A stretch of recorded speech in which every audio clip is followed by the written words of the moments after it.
All right, well, I got that bottle jack and got those cylinders off. Got both of them off of there. Bent two head bolts, so I'll just get some new ones of those. Then I had to get the pistons off. And I got a piston pin puller.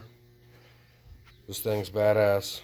You gotta have that, especially with a seized up motor like that is. And then I got both pistons out. My arms are sore from doing the cranking on it. I had to put it on the floor. Cage bearings are complete, but they're nasty. You can see some scoring.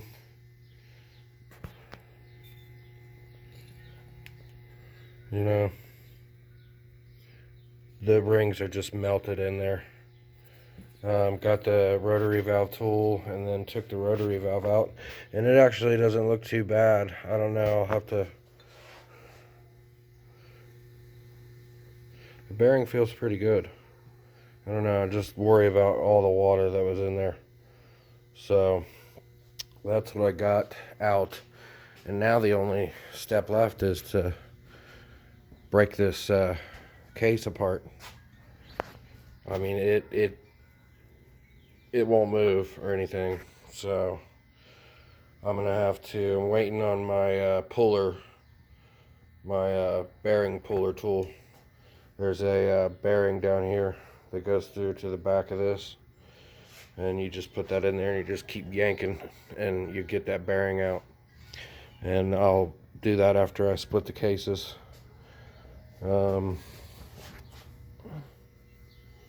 Woodruff key is still in there.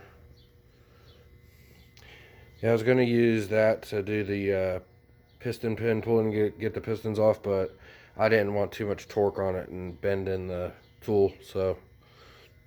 But I got them out of there, and I mean, it seems like this piston was the one that was pretty bad, but they were both really bad. And the crank's going to be frozen in there, so I'm going to have to get a pry bar and get that out. But that's the update right now, so. I could really what I need to do is get a sandblaster here in the next couple weeks and spray these,